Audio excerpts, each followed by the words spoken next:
ingin menyampaikan beberapa hal yang sudah dilaksanakan oleh teman-teman.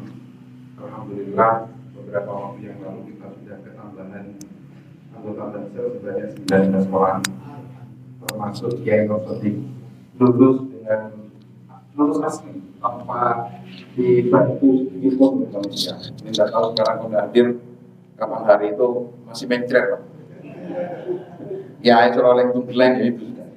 Tapi dari awal kami sebenarnya khawatir beliau berangkat karena kondisinya kan jenengan tahu sendiri. Tapi niat beliau memang cukup kuat, bahkan mungkin dibanding peserta yang lain, Ustadz Musodik itu bahkan yang paling kuat dari peserta yang lain. Jadi fisik yang kami ragukan di awal ternyata nyampe di lokasi beliau betul-betul luar biasa. Hampir setiap teman-teman MWC kunjungan ke sana itu mesti memantau. Alhamdulillah kondisinya aman terus. Suruh lari, suruh push up biasa, suruh squat jam dan lain-lain. Itu betul-betul beliau ingin lulus lahir batin. Sudah saya jangan dibantu, saya ingin lulus lahir batin. Suruh istirahat di ruang istirahat. Alhamdulillah ada 19 kader Banser yang baru lulus dan kemarin kapan hari sudah hadir di gedung MWC untuk giat bersama Rejal Bansor. Yang berikutnya kami juga ketambahan beberapa kader yang sudah lulus PKPNU. Kalau tidak salah ada 5 orang yang baru lulus yang mengikuti di angkatan 59. Rekomendasi yang diberikan oleh lulusan 59 perintahnya mengadakan PKP angkatan 60 yang akan dilaksanakan di wilayah Senduro tanggal 5, 6, 7 September. Panitianya sudah dibentuk dan insya Allah pesertanya kalau menurut hitung-hitungan sekitar 150 orang. Karena ditopang oleh 3 MWC dan Lembaga Bano. MWC dan Lembaga Bano. Kami meneruskan surat instruksi dari PCNU bahwa seluruh pengurus MWCNU, pengurus lembaga, pengurus Bano, pengurus ranting dimohon untuk bisa mengikuti kegiatan kaderisasi yang akan dilaksanakan 5, 6, 7. Karena sampai hari ini gerakan-gerakan yang masif di Kabupaten Lumajang itu banyak digerakkan oleh alumni PKPNU. Walaupun ada beberapa yang tanpa PKP itu gerakannya juga sudah luar biasa. Berikutnya juga hal yang lain mungkin kalau gedung dengan tahu sendiri masih progresnya kemarin terakhir kita ngebruk di belakang itu yang bagian belakang itu sudah rata, tinggal nanti bisa ada kegiatan di belakang Banser suruh rubuh-rubuhan ibu di tangannya. Jadi insya Allah juga dalam rangka kemarin juga Lazis bersama teman-teman Ibnu PPNU merencanakan kegiatan dalam waktu dekat. Tapi secara detail kami belum menerima laporan terkait kegiatan yang mau dilaksanakan. Nah, yang hari ini memang betul-betul perlu support. Tim media itu sebenarnya sudah bagus, tempatnya sudah bagus. Cuman saya kira perlu diskusi khusus lagi. Kami tunjuk kemarin Pak isinya, penanggung jawabnya adalah Pak Rofi. Sekarang Pak Rofi sedang ada di luar negeri, healing terus. Rofi itu mainnya sekarang sudah bukan Senduro Lumajang, tapi Malaysia, Hong Kong, Singapura. Apa ada titik ya. Itu yang penting saya kira. Yang lain, kalau perihal isu-isu yang hari ini sedang lumayan di internal. Kalau kami diajari oleh guru-guru kami dan senior-senior kami untuk tetap berhusnudzon kepada pengurus PBNU utamanya, karena hari ini NU sedang diserang perihal tambang yang kemarin hanya satu-satunya ormas besar yang menerima izin tambang, hari ini sudah ditemani oleh Muhammadiyah yang sempat bully juga, sempat membuli NU karena nerima, akhirnya hari ini juga sama-sama nerima. Ya. Jadi dua ormas besar yang dipisahkan oleh tahlil katanya hari ini dipertemukan oleh bahlil. Bahlil itu kan menterinya.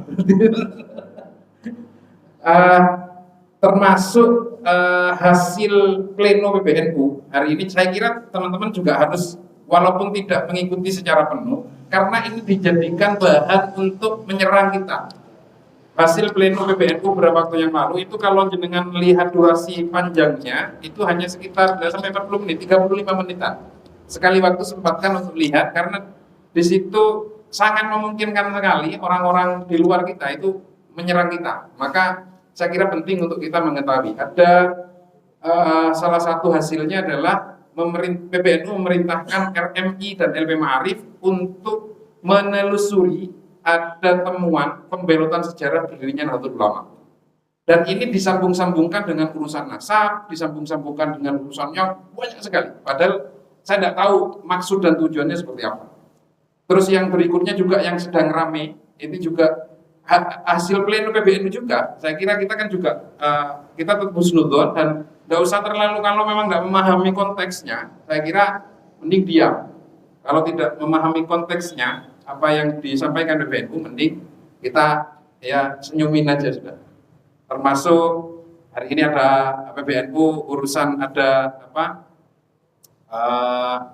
di DPR ada proses politik yang sedang terjadi, ada apa itu angket haji yang kebetulan menterinya juga Banser, itu juga menjadi polemik. Yang berikutnya juga terkait hubungan NU dengan PKB, itu juga menjadi bagian dari hasil pleno. Jadi ini yang sampai hari ini tidak ada instruksi khusus dari PCNU. Kita hanya diminta, ya pasti setiap acara kita tetap diminta husnudzon kepada kepengurusan yang ada di semua level tingkatan, dan tugas kita di MPC ke bawah melakukan ya tugas-tugas yang sudah kita rencanakan. Yang LBM ya kajian sudah. Diskusi hal-hal yang seperti itu, apakah boleh? Silahkan, tidak jadi problem. Karena memang ini menjadi ruang kita untuk berdiskusi, tapi tidak menjustifikasi. Apalagi tanpa data, tanpa misal langsung menghakimi bahwa ada yang melakukan pembelotan sejarah. Tapi kita hasilnya hanya dengar dari orang, tidak otentik hasil kajian yang bisa kita temukan. Karena nyari kayak teman kan menengambian memutuskan ini halal, ini haram, ini boleh tidak, kan tinggal LBM berdiskusi, kitabnya ada. Nah, kalau ini kan kita tidak punya data otentik, insya Allah di Senduro ini yang ahli sejarah juga belum ada. Maka kita menunggu hasil resmi apa yang disampaikan nanti LP Ma'arif dan RMI PBNU. Saya kira dinamikanya memang seperti itu. Bahkan ada yang terakhir yang juga ramai juga, PBNU itu melarang pengurus melakukan pungutan iuran kepada warga Nahdien untuk kepentingan apapun, termasuk bangun kantor tak. Ini sudah didiskusikan di level, saya kira di level ketua MPC sama-sama bingung. Tempe sedang bangun kantor belum selesai, entah lain bisa dikawal Pak.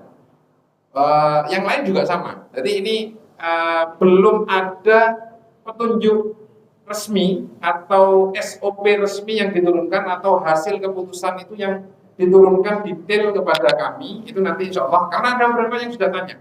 Maka penting untuk kita semua, kalau ada yang tanya perihal hasil-hasil itu, monggo dijawab normatif saja, karena hasil resminya kita juga belum memegang. Saya kira itu yang bisa kami sampaikan. Selebihnya nanti urusan setelah nanti acara ini ditutup terakhir nanti, saya minta Pak Faruk tetap berkoordinasi dengan teman-teman pengurus ranting, lembaga, ngobrol santai perihal PKBNU. PKBNU, bagaimana teknisnya, bagaimana kepesertaannya, di mana tempatnya dan lain-lain, itu nanti dibicarakan lebih teknis nanti setelah acara selesai. Saya kira itu yang bisa kami sampaikan. Kurang lebihnya mohon maaf. Assalamualaikum warahmatullahi wabarakatuh. Terima kasih Pak dari Ketua Komisi untuk informasinya, yaitu nanti juga terakhir yang terakhir langsung disampaikan oleh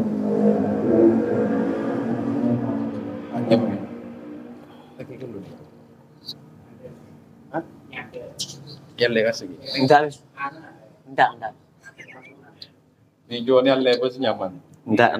Cara begini. Nika, kau betul. Oh, beri cepet iya belum. Assalamualaikum warahmatullahi wabarakatuh. para alim, para kiai, para asatid, para rawuh yang saya muliakan. Semoga ngaji kita ini mendapat berkah.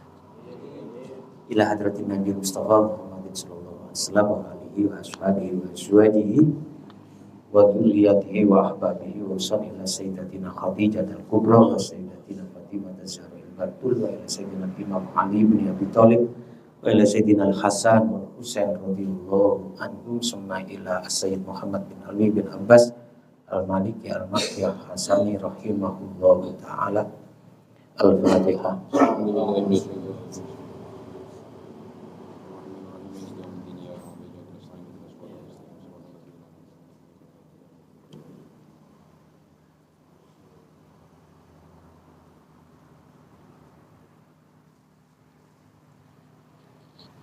Bismillahirrahmanirrahim. Karena yang ngaji ini ustadz semua, berarti kan tidak perlu saya baca dengan makna-makna ya. Qissatul Udbi fit Tawassul. Cerita tentang Syekh Udbi mengenai tawassul.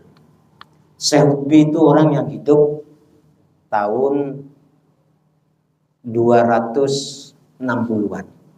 Berarti semasa dengan Imam Ahmad bin Hanbal radhiyallahu anhu. Lah Syekh Udbi ini ya, qala al-Imam al-Hafidz Asy-Syaikh Imaduddin Ibnu Katsir zakara sapa jama'atun minhum Asy-Syaikh Abu Mansur As-Sibak fi kitabihi Asy-Syamil al-Hikayah ing cerita al-Mashhurah anil Udbi. Jadi Syekh Imaduddin, nah ini tepat Kiai Imaduddin. Tapi ini Imaduddin bin Katsir. Sing duwe tafsir Ibnu Katsir. Menceritakan tentang kisahnya Syekh Udbi. Qala kuntu jalisan inda qabrin Nabi sallallahu alaihi wasallam faja'a a'rabiyyu. Syekh Udbi itu kebetulan duduk di pesareane Kanjeng Nabi. Nah, ketika duduk kemudian datang orang A'rabi, wong desa. Orang desa ini kalau A'rabi adalah orang yang masih belum terkontaminasi dengan modernisasi. Jadi pikirannya si polos. Faqala assalamu alayka ya Rasulullah. Sami'tullaha yaqul. Di makam Rasulullah menyampaikan ucapan assalamu alayka ya Rasulullah. Sami'tullaha yaqul walau annahum izzalamu anfusahum ja'uka fastaghfirullah wastaghfara lahumur rasulu lawajadullaha tawwabar rahima. Surat An-Nisa. Saya baca maknanya. Walau annahum lamun setuhune kaum muslimin izzalamu ketika berbuat dosa, zalim, kaum muslimin ngani ngoyo menyakiti anfusahum ing awake muslimin.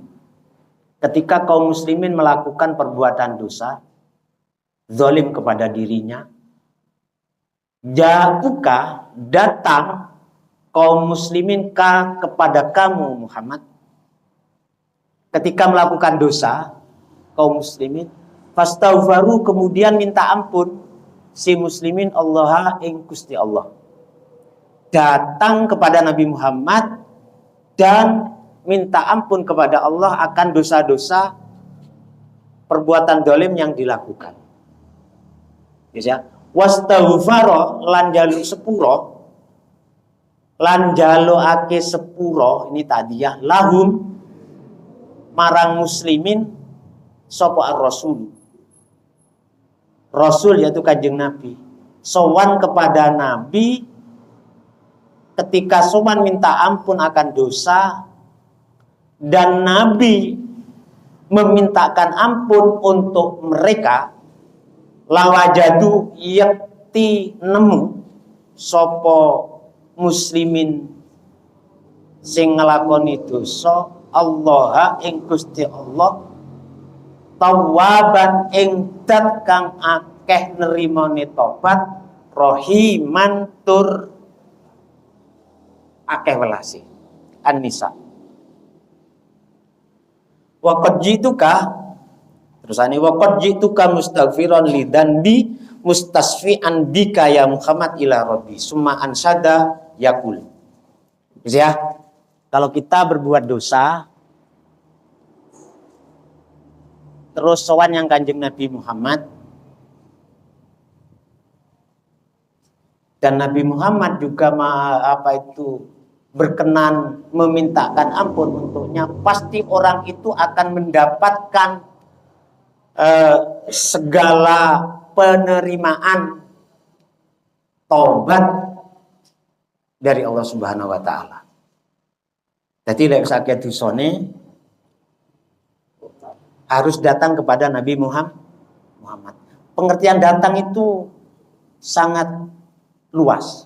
Bisa langsung ketika Nabi hidup,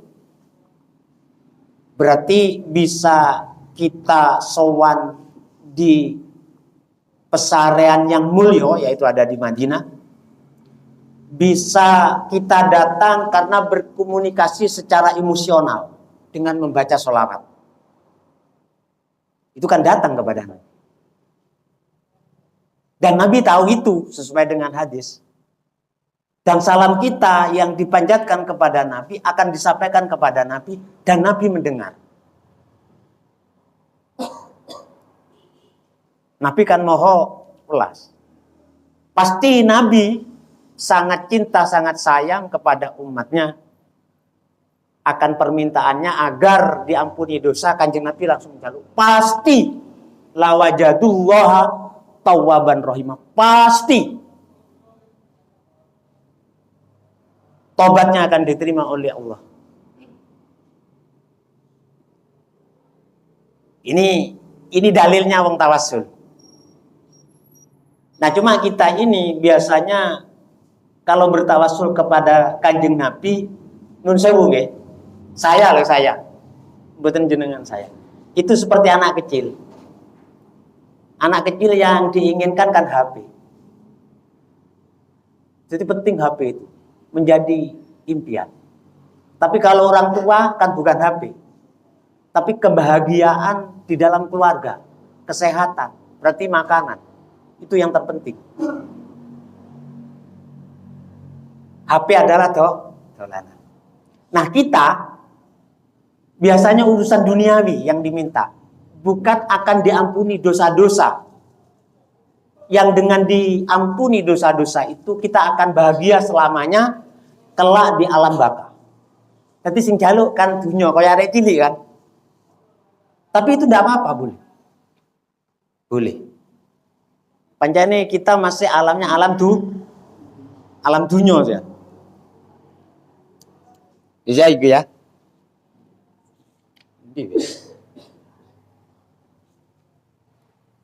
Ini ceritanya Utbi ya.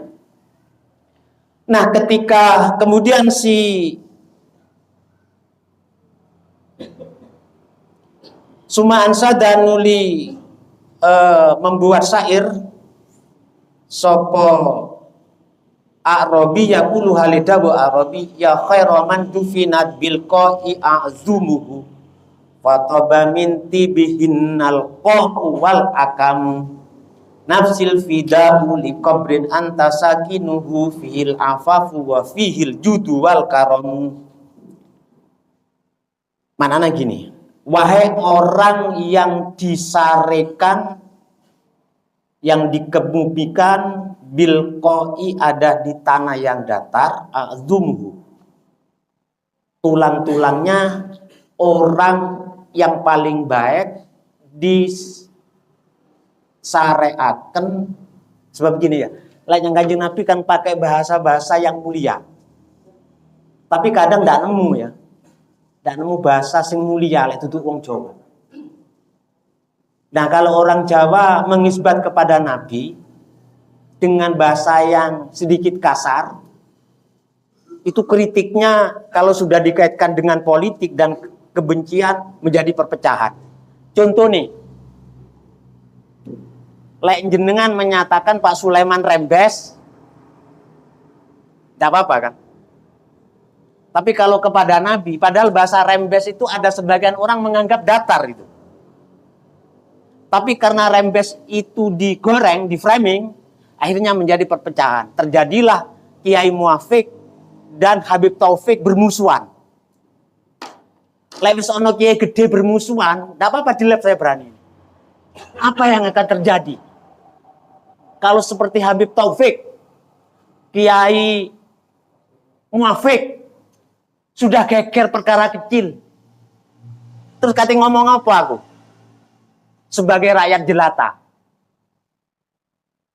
Nah, ketika saya berbicara kepada kedua beliau, kok kayak arek cilik, saya ini dianggap menghina. Padahal ini kejengkelan akan tokoh-tokoh yang sudah tidak simpatik. Aku wani karena saya sudah usianya 60. Lebih tua aku dengan kedua tokoh ini. Walaupun tidak selevel beliau tentang ketakwaan, kealiman, dan sebagainya. Tapi ketika dua tokoh yang saya idolakan membicarakan hal-hal yang seperti kekanak-kanaan, terus ya apa? Siapa yang salah? Iki jenenge fitnah. Maka jauhkan ya Allah kami dari fitnah. Peti. Memalukan.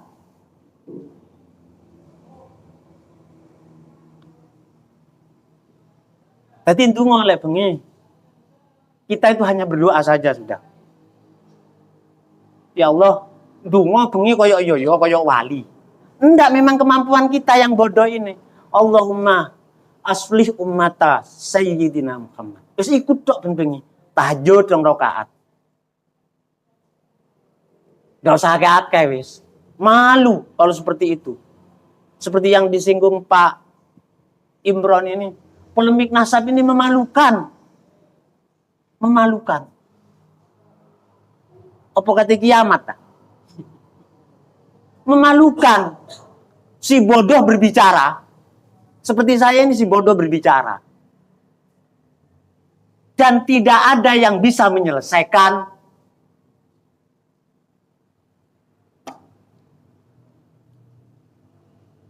Wis di akhir zaman ini. Jadi paling enak mulang maca kitab, maca Quran turu, mulang maca kitab turu sambil menunggu mati sing geger jarno wis. Kalau kamu hidup itu yang ditunggu apa? Apa saya pikir soge. Enggak, mati. Makanya ada perbuatan yang bisa merusak amal kebaikan, yaitu banyak program tulul amal. Iya apa enggak? Tulul amal.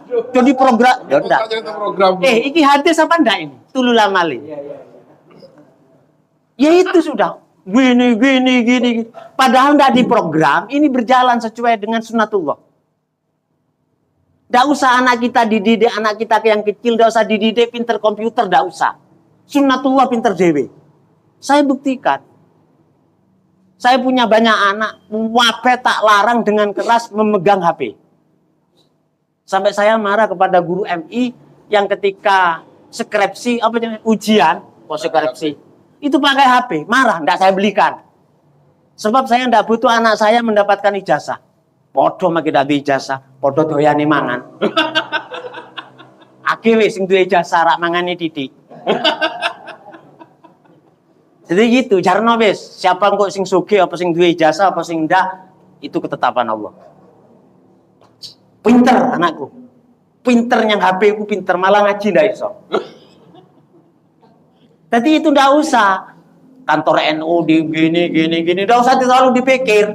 Wis mlaku dhewe lek wayahe sing mimpin Pak Imron ya mari. Waktu khabir dulu Pak Khobir datang ya Pak Khobir. Wah, kalau berbicara tentang kantor NU, tarung noy kata yang di Pak Khobir. Nggak selesai. Dicekel Imron be apa be tuli nanda mikir mari. Bukan Pak Imron yang menyelesaikan itu, Allah. Nanti setelah periode berikutnya, mantar Pak Imron sih terus tadi. Lebih baik nanti kantor NU nih. Yang digi ngaji kok rit. Malu ya? Ya bis ya apa.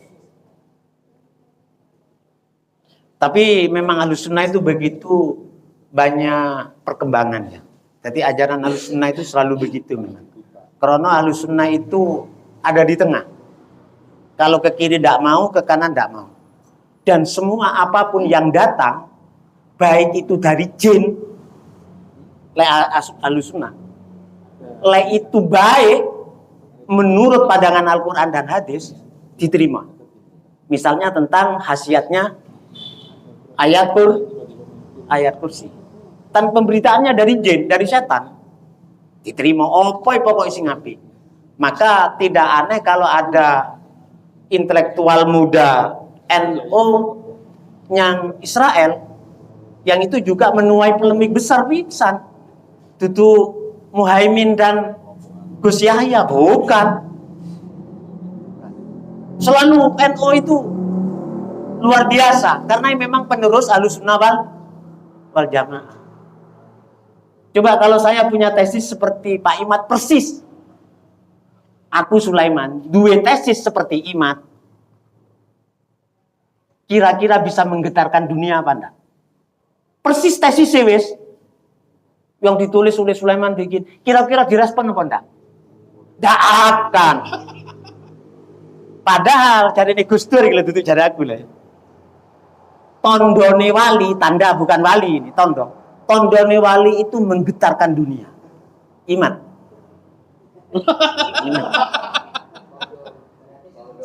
Ya enggak. Sebab Imad kan seperti anak kecil gagal. Bagi kita, sebab akan membuat perpecahan. Pro kontra itu. Tadi kita tetap tidak ikut. Sebab tidak tahu benarnya masih. Tapi Imad menyatakan tesis saya ini benar berdasarkan ini. Cari yang situ. Apa kebenaran itu tentang nasab mengacu kepada ini. Iyalah hadis.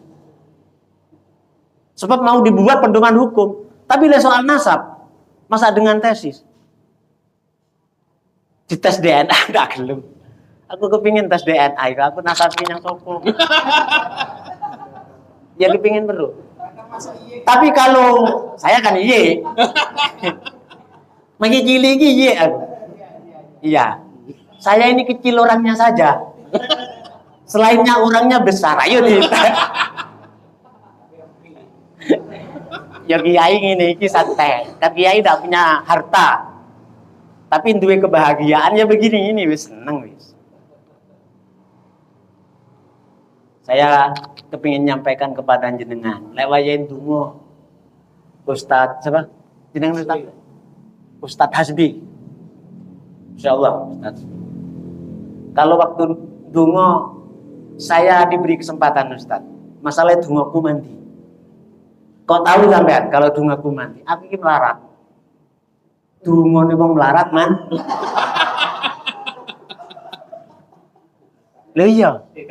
Pokoknya lah aku lek ndongakno wong mandi. Tapi lek ndonga kanggo aku dhewe soro.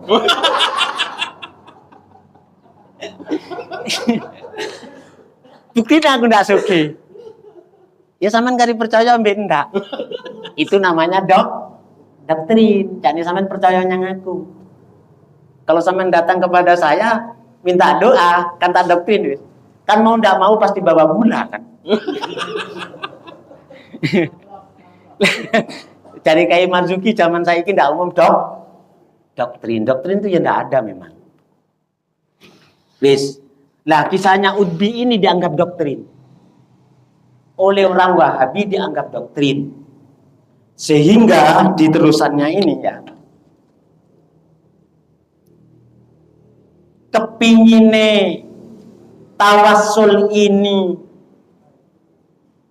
lehal, katanya orang Wahabi. Jadi di dalam menceritakan kisahnya Syekh Qutbi ini itu seperti menceritakan hadis. Jadi yang bawa kitab biasanya aku tunggu bawa kitab, Bang. Enggak bawa kitab sampai. Bawa kitab saja itu sudah barokah. Tuku kitab sing akeh pajangan nih. Niat ono golek barokah. Seperti di rumah itu kan banyak kitab, tapi saya tidak bisa baca. Lah kan kata kayak kiai. Sampai ndak duwe kitab itu telepon di jopo, di kamar. Keliru itu. Lah ono di kitab itu di rumahnya Ustaz Rifan kok ada kitab-kitab itu, lah ono daya Wahabi ku takut sudah. Karena Wahabi bodoh. Tapi siap memfasilitasi. Nah, kebodohan Wahabi itu tidak mau terbuka, jadi kumpul di awal dewi. Tapi kalau NU setiap mempunyai kajian itu berani keluar dan kepingin ada dialog untuk mencari kebenaran. Dan itu petunjuk Al-Quran. Bagaimana Pak Tubi Surah itu? Ya apa Pak Tubi Suratin? Ya apa? Lali. Sing Pak Tubi Surah itu lah.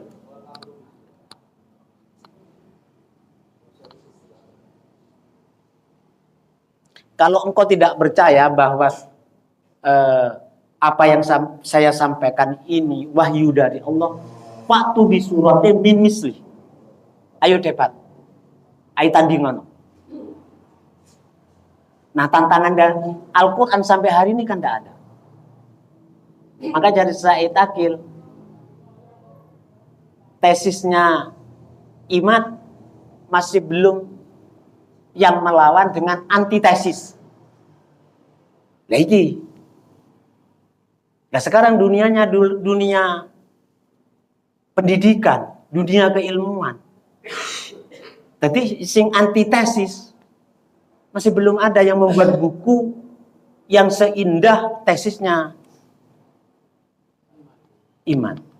Tapi aku tetap tidak percaya. Saya masih tetap percaya Ba'alawi itu adalah Duiratul Rasul. Saya percaya. Sebab ini sudah ditanam oleh mbah saya. Jadi saya ingin Bu Habib siapa tetap tak ambung ya. Jenengan ya harus begitu. Soal Habib-Habib itu yang akhlaknya tidak sesuai dengan Rasul, karena Habib itu tidak dijamin tidak maksum. Ambil sing mulang-mulang ki pancen wong Madura kok. Sing mulang alim bakta ini ya, yang bermanfaat ini loh. Jadi ngerasani wong mari niki kurang ngaji. Terus ya saya itu bagus. Jadi ojo dideloki itu YouTube yang tentang nasab ojo dideloki. Saya lebih cenderung melihat film-film yang sering kita lakukan pada malam hari dengan istri untuk menggairahkan ya.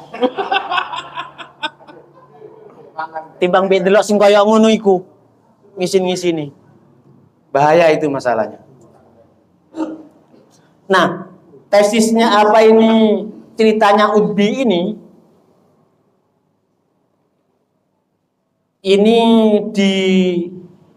dikritisi dengan cara-cara teori yang bohong oleh Wahabi.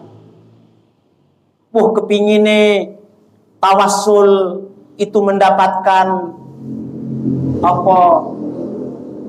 kekuatan hukum syariat. Ceritanya Qutbi ini dibesar-besarkan. Bahkan di sini Sayyid Muhammad ya, fahadhil kisah rawahal Imam Nawawi fi kitabih al-ma'ruf bil idam. Ceritanya Qutbi yang begitu masyhur ini rawaha al-Imam Nawawi. Sayyid Muhammad menyatakan dengan bahasa rawaha. Iki sing dikritisi dengan orang Wahabi. rawaha ngriwayataken ing hadhil kisah An-Nawawi sapa Imam Nawawi rahimahullah fi kitabi Al-Ma'ruf Al-Idah. Kitab Idah yang menerangkan tentang haji. Wa rawaha dan pakai redaksi rawaha lagi. Aidan Al-Hafidz Imaduddin Ibnu Katsir fi tafsirihi As-Sahir inda qoulihi ta'ala walau annahum idzalam. Kepinginnya mendapatkan legalitas apa? Legalitas syariat. Jadi para kiai-kiai kalau sekarang NU lah, ini Said Muhammad itu pepakai redaksi rawaha. Sebab kalau sudah memakai redaksi kalimat rawaha, ini seperti cerita ini sanadnya sambung terus tanpa putus. Sehingga kalau itu hadis berarti sahih. Padahal ceritanya Utbi itu putus. Cerita tentang kisahnya Syekh Utbi ini tidak ada sanad yang mutasil. Tapi Sayyid Muhammad membuat redaksinya rawaha, meriwayatkan. Sebab kalau kata riwayat, cari nih Bang Wahabi ini loh ya. Iki persoalan besar ini.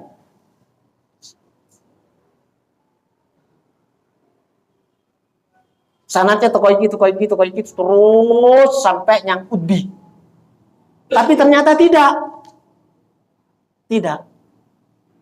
Itu menunjukkan redaksi rawaha ini hanya ingin mencari legal. Padahal ini adalah sebuah kesirikan. Jadi ceritanya Utbi ini dianggap oleh orang Wahabi itu bohong. Bagaimana Ubin? Sayyid Muhammad menjawab, ini ada di sini. Ononde apa iki jenenge? Ononde catatan kecilnya ini. Jadi diterangkan kenapa saya memakai rawaha. Dan apakah ada dalil yang menunjukkan kalau memakai redaksi rawaha itu adalah berarti itu sanadnya mutasil. Sayyid Muhammad dijawab kabeh iki nono gini. Padahal rawaha ini adalah la tuqulu illa liman syaqqa 100 itu nomornya. Ustaz Isam. Anna kalimata rawahu la tuqalu illa liman syaqqa yang menyusun hadisan wa asnadahu an masyayihihi ila muntahahu. Nah, kalimat rawahu itu mestinya itu hanya bagi hadis yang sanadnya sambung-sambung terus sampai kepada pusatnya. Wala nadri min aina ja'a bihadil qaidah allati la aslalaha wala qaila biha. Wong Wahabi ngomong koyo ngono iku dalile tekan ndi? Kalau memakai redaksi rawaha itu sanadnya harus sambung sampai kepada pusatnya itu tekan ndi?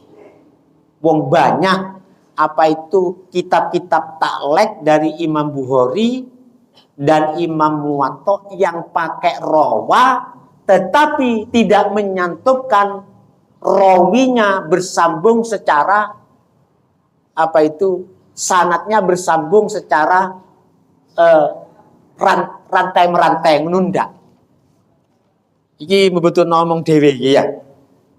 Tapi Sayyid Muhammad juga memberi penjelasan ada di nomor 128 tentang kisahnya Syekh Utbi ini dengan dua bait ya khairoman dufinat bil qai a'damuhu itu sampai sekarang ditulis ada di iki Abyatul Utbi ala subakin Nabi sallallahu alaihi wasallam.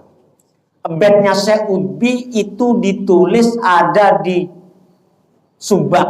Subak itu lawang jeruji. Lawang sing ana jeruji nih.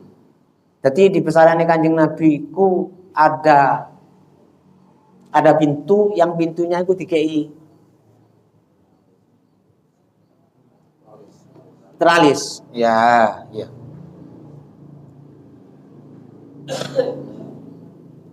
Dan itu wahuma maktubani bifadlillahi alal muwajahati an-nabawiyah as-sariyah as-sarifah fil amudil ladzi baina subakil hujra an-nabawiyah.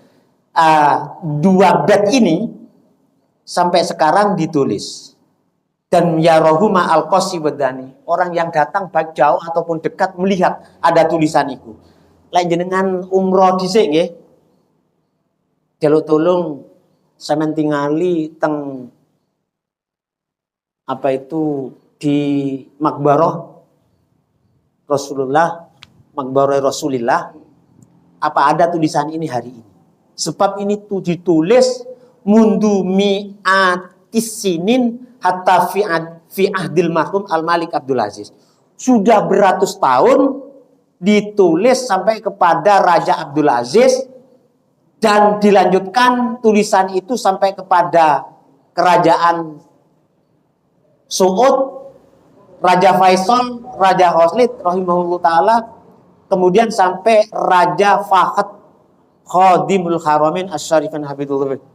Wa saya bekoyani biidznillah binaan ala taujihati Khadimil Haramaini bil muhafadzah ala kulli ma fil Masjid An-Nabawi Asy-Syarif. Dan tulisan ini terus akan dipertahankan karena ini memang sebuah anjuran dari kerajaan. Boleh saiki. Dan tulisan-tulisan yang ada di kuburan Rasulullah itu sampai hari ini tetap dipertahankan. Nah, layo lek wis bukti sejarah tentang cerita Utbi ini sekarang bednya sampai ditulis di kuburan Rasulullah, kok wong Wahabi sih tidak percaya. Tapi di dalam kelompoknya menyatakan wong Wahabi iki, ya wong Wahabi senduro barang. Nanti sambil nyusu susu-susu itu, ya kan ono. Kan senengannya wong Wahabi susu kambing tak kayak sampean. Larang malah susu kambing. Lek sampean kan susu nona. Tapi nonane guru. Iya lek nonaku lemu.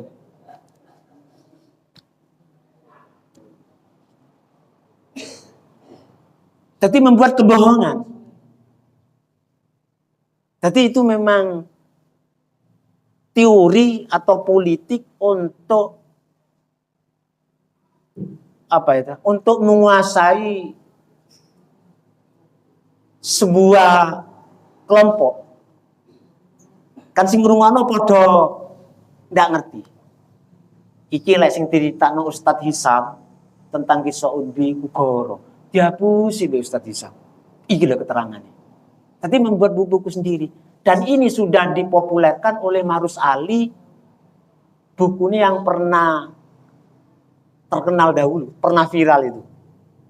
Mantan Kiai NU. Hah? Saya punya bukunya itu. Aku bisa nerangno ini karena mari melihat bukunya itu. Saya masih ada di rumah. Tidak beli, saya dikasih itu. Dikasih tanggane Ustadz sampai aku dikai tidak beli. Titi 3 jilid. Sak mini-mini lek tuku satu itu mungkin 100. Aku dikai tok, beneran. Tonggone Ustadz Haruli. Mbok jenenge tak kono nggo nyang Ustadz Haruli. Kalau ono iki kok dimusuhi aku lek rono tak dikai wedan. Jadi jelas ya.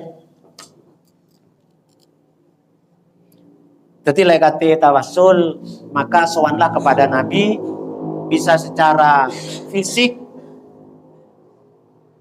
dan ruh, bisa sowan kepada Kanjeng Nabi secara ruh saja karena kita terlalu jauh. Karena kita terlalu jauh. Dan sampean kudu yakin, setiap tawassul yang itu bersamaan dengan Nabi, apapun, jangankan harta, dosa sebesar apapun, lawajadullaha tawwaban rohima, pasti kita akan diterima tobatnya. Dosa kaya apa? Tapi ojo nglakoni dosa rek. Ojo kaya wong Wahabi. Berarti dosanya zina, dosanya tahlilan, dosanya datang ke kuburan, karena itu dianggap syirik, jauh lebih besar daripada melakukan perzinahan. Ini doktrin loh. Sehingga banyak mereka itu melakukan perzinahan karena ini dianggap dosa biasa, sing penting tidak nyang kuburan. Iki temenan aku dak goro, Bang. Banyak buku seperti ini. Dan banyak orang oknum-oknum Wahabi itu kalau bercerita di majelis-majelis begini itu berbicara seperti itu. Dan perzinahan itu biasa. Tidak takut. Tidak takut. Bukan rahasia ini. Cuma sampai tidak dikoncoiku. Saya banyak. Aku yang mau kepingin sebenarnya.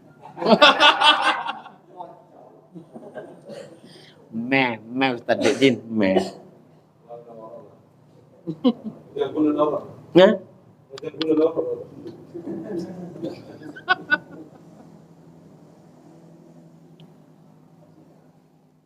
Sudah ya.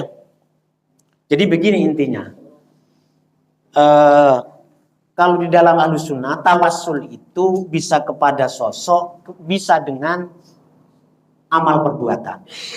Jenengan maca 1000 Fatihah, kemudian berdoa, ya Allah, dengan berkah Fatihah dan saya telah membaca 1000, maka kabulkanlah permintaanku.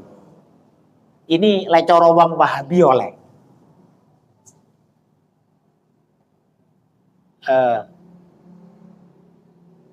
Kalau menurut kita, ya itu sudah mutafak, sudah disepakati ulama. Tapi bagi kita, tawassul dengan sosok, dengan manusia, mau yang hidup atau yang mati, boleh. Kenapa? Karena apalagi dengan Nabi. Karena bacaan kita dibuat tawassul adalah sesuatu, Fatihah itu kan sesuatu yang dicintai oleh Allah. Loh, Nabi Muhammad jauh lebih dicintai daripada bacaan kita. Jadi Nabi Muhammad itu jauh lebih dicintai Allah. Bahkan aras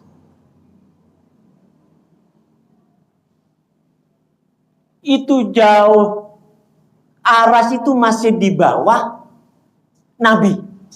Bahkan debu yang menempel dengan jasad Nabi, yang hari ini Nabi disyariatkan ada di Madinah sana, sing saiki nempel, lebune sing nempel itu jauh lebih mulia daripada aras.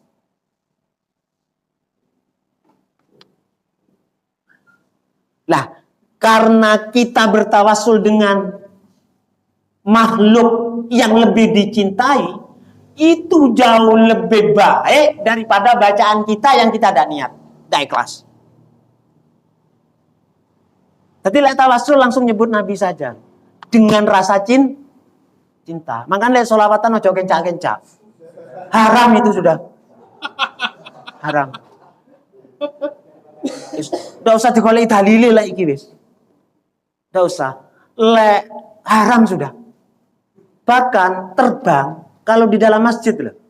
Cara madzhab Syafi'i kan masih dipersoalkan. Nabu terbang dengan membaca sholawat di dalam masjid. Tapi kita tidak ikut itu soal persoalan hilaf. Tapi lek jidor, lek gong, sing jedung. Oh, yang kuping rusak, haram bisa nih, sebab ganggu itu.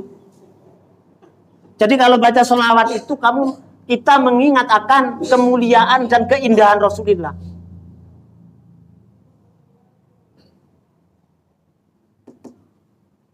Tidak usah ngaji cerita. Nunggu salim kabeh kok ngaji. Ya pon di burta ku sing pertama. Burta ku bait pertama kok. Amin tadak puri jironim bizi salami mazat tadam anjaro menuklatim bidam. Apa karena engkau ingat amin tadak puri jironin dengan tetangga bizi salami? Apa karena engkau ingat tetangga yang ada di salam? Mazat ta mengalirkan engkau dam'an ing loh air mata. Mazat ta nyampur kamu dam'an ing lo, maksud dam'an min muklatin bidami. Karena hanya ingat dengan tetangga yang ada di salam, engkau mengalirkan air mata darah. Jadi mengkrono eling uang sing ono di salam itu dekat dengan Madinah dan dekat dengan Mekah. Krono eling iku tok durung eling Nabi sudah mengalirkan air mata kecampuran darah. Krono ingat Nabi. Jadi kalau ingat Nabi itu nangis.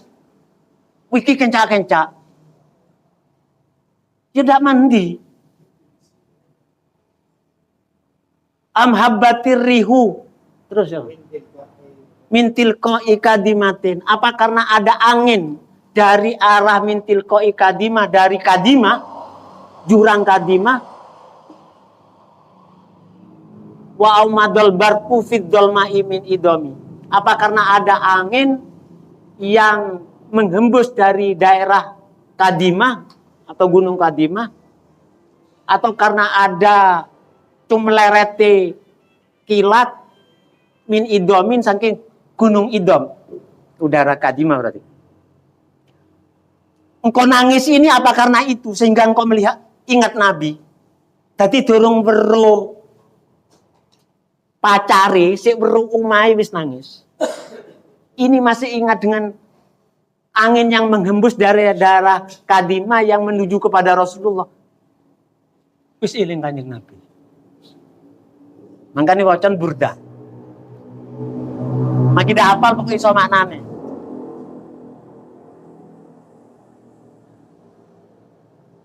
Sudah ya, enggak bisa ngomong saya sudah. Lah eling Kanjeng Nabi enggak bisa ngomong sudah. Yang jelas ahli sunnah itu wis bener guys. Ini saya mau, bukan saya itu kata ngejok-ngejok nonda. Karena saya tahunya dari beliau Kiai Johari.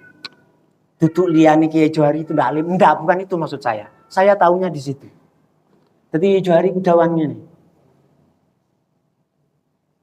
Saya tidak berlebihan enggak lah ya. Menyatakan. Saya malu kalau ngomong Kiai saya, diri saya malu. Kiai Johari dawannya nih. Insya Allah. Ahlus sunnah itu ajaran sing benar. Karena apa? Menetapkan ajaran ahlus sunnah iki ono khawarid, ono iki ono macam-macam itu adalah sebuah ijtihad. Sebuah pemikiran, sebuah keilmuan. Tapi ahlus sunnah itu sudah dikaji, didalami dari berbagai aspek ilmu pengetahuan. Bahwa ini adalah ajaran yang diridhoi oleh Allah. Jadi kalau berkata insya Allah. Sama kalau sudah berbicara ahlus sunnah nanti akan mengalami kegoncangan pemikiran. Kalau sudah didalami terus baru akan menyatakan iya pancen iki sing bener. Yang jelas ahlus sunnah wal jamaah, ajaran ahlus sunnah wal jamaah tidak ada ajaran kebohongan yang menutupi tidak, jadi selalu terbuka. Mungkin itu sepuntene Pak Imron mboten saged ngaji niki kula. Krana sing baca kitabne loro niki. Iku kan kitab apa yo? Oh sami kok kuning. Di sini ada makna-makna yang mungkin panjenengan kalau tidak melihat komus kesulitan. Di situ kalau yang cerita disampaikan oleh Al-Imam Imaduddin Ibnu Katsir, tak sebut Imaduddin. Si Udbi itu, si Arabi itu ketika sowan yang Rasulullah, kemudian merebahkan dirinya. Merebahkan diri bahasanya faroma binafsihi di situ ya. Ada nanti di situ. Faroma binafsihi, Roma itu maknanya balang yang kita kenal. Itu ngulugurno awae di kubur Nabi. Masuk ke kubur Nabi langsung glemprok di kubur. Kemudian debu-debu wahasa, itu wawunya waw atop itu. Jadi dari hasa yaksu itu. Bukan wahasa wawunya Pak Fi'il bukan. Jadi wahasa hasa yaksu, kemudian mengambil debu-debunya itu diraup-raup yang awai dengan si Arabi. Setelah itu mendendangkan syair ini. Nah, kemudian Utbi itu tidur. Setelah tidur itu ketemu Rasulullah. Terus setelah ketemu Rasulullah, Rasulullah dawuh di dalam mimpi, Utbi gudaken wong Arabi iku. Kata di dalam mimpi bahwa permohonannya telah diterima oleh Allah dan dosanya si Arabi itu diampuni di dalam mimpi oleh mimpinya Utbi itu.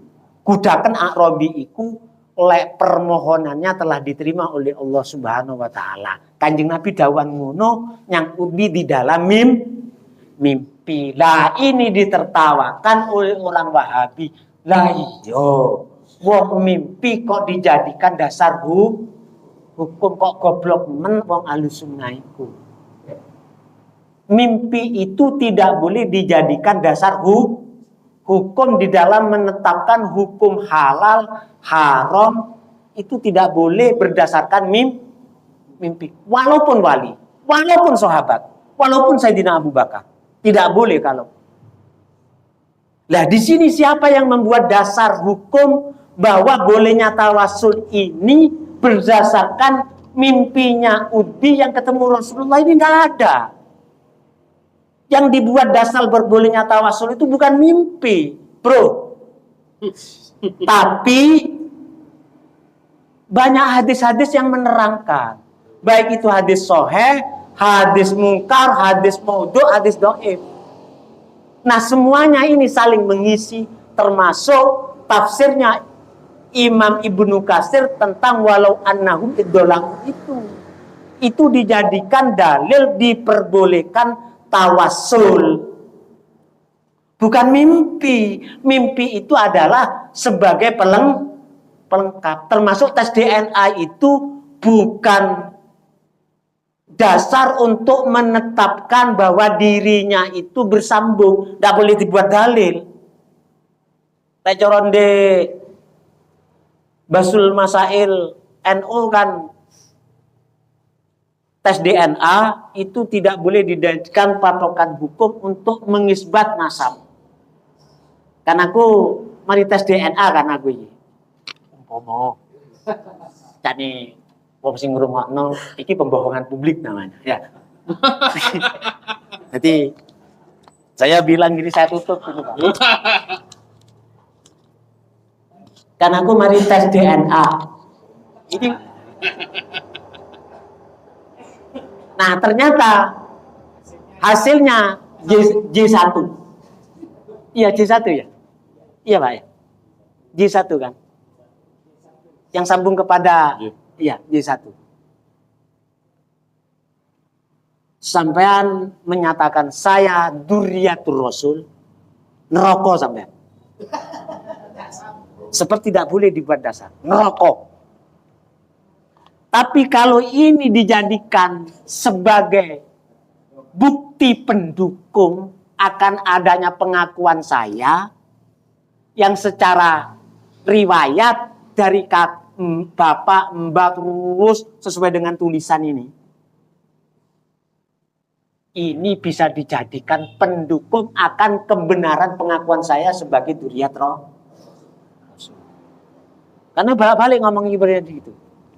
Tapi kalau untuk memutus hubungan tes DNA di dalam hasil Basul Masail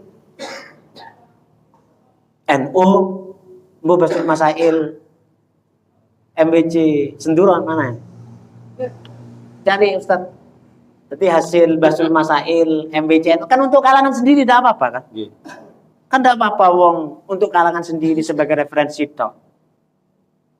Wong tidak akan dijadikan pedoman oleh umat Islam seluruh dunia kan hasil Basaul MBCNU kan tidak. Tapi kalau untuk memutus hubungan tes DNA itu bisa dijadikan dasar hukum. Saya lihat di hasil Basul Masail itu ada hadisnya itu. Waktu Kanjeng Nabi menyatakan kamu bukan anak ini bukan anaknya itu. Sebab Kanjeng Nabi sudah melihat secara lahir batin dari fisiknya anak ini, dari wajah, dari opo, lah iki dudu anake Ustadz Hisam. Nah, karena ada hadis yang menerangkan seperti itu, maka tes DNA yang bersifat untuk memutus hubungan itu bisa dijadikan patokan hukum. Tapi lek mengisbat tidak boleh. Tidak ada pertanyaan, nggih? Ini yang ngaji sedikit ini semoga bermanfaat. Apa perlunya saya baca semua secara wong panjenengan wis alim kabeh. Ini kan tujuannya untuk silaturahmi saja ya, untuk memperkuat hubungan kita sebagai Ahlussunnah wal Jamaah. Pak Imron,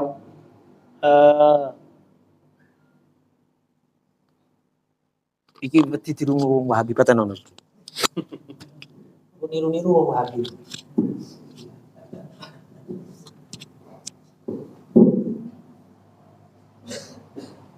Tapi yang terjadi ya, yang paling ditakuti sebab